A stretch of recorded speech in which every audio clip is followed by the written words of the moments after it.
திருவள்ளூர் மாவட்டம் திருவாலங்காடு வடாரண்யேஸ்வரர் கோவிலில் நேற்று இரவு முதல் இன்று அதிகாலை வரை நடந்த ஆருத்ராபிஷேகத்தில் 33 பல வகையான அபிஷேகங்கள் நடராஜ பெருமானுக்கு நடத்தப்பட்டது. இதில் 1,00,000க்கும் மேற்பட்ட பக்தர்கள் பங்கேற்று சுவாமியை தரிசனம் செய்தனர். திருத்தணி முருகன் கோவிலின் உபகோவிலான வடாரண்யேஸ்வரர் கோவில் திருவாலங்காட்டில் அமைந்துள்ளது.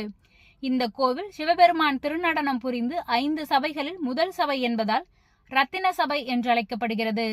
மார்கழி மாதம் திருவாதிரை நட்சத்திரத்தில் நடராஜருக்கு அபிஷேகம் நடப்பதையே ஆருத்ரா தரிசனம் என்று அழைக்கப்படுகிறது. அந்த வகையில் நேற்று இரவு திருவாதிரை நட்சத்திரத்தையொட்டி ஆருத்ரா அபிஷேக விழா நடந்தது.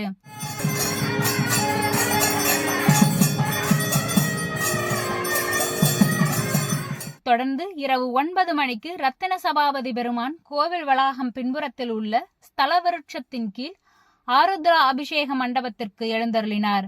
அங்கு ஆயிரக்கணக்கான பக்தர்கள் மத்தியில் நேற்று இரவு 9:40 மணிக்கு விபூதி அபிஷேகத்துடன் ஆருத்ரா அபிஷேக விழா துவங்கியது. பின்னர் நடராஜருக்கு கதம்ப பொடி, நெல்லிப்பொடி, வில்வப்பொடி, சாத்துக்குடி வாழை, பஞ்சாமிர்தம், பால், தேன், சொர்ணாபிஷேகம், கலசாபிஷேகம், புஷ்பாஞ்சலி என மொத்தம் 33 வகையான அபிஷேகங்கள் இன்று அதிகாலை 3:30 மணி வரை நடத்தப்பட்டது. காலை 5 மணிக்கு நடராஜ பெருமான் ஆலமர பிரகாரத்தை வலம் வந்து கோபுர தரிசனத்துக்கு பின் திருக்கல்யாண மண்டபத்தில் எழுந்தருளினார்.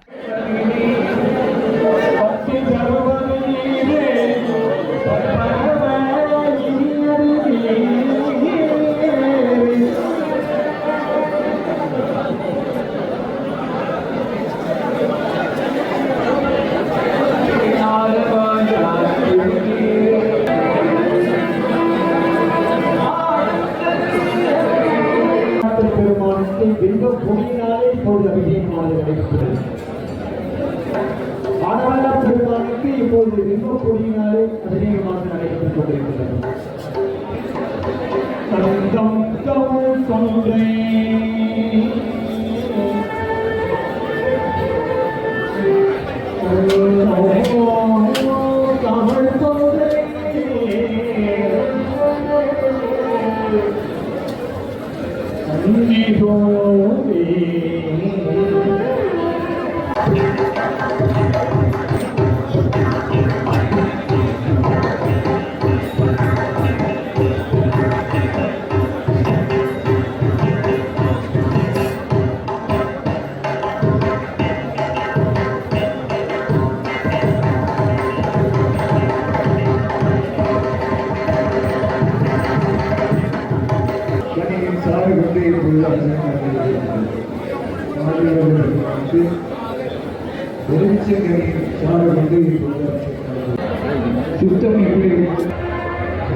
Thank you.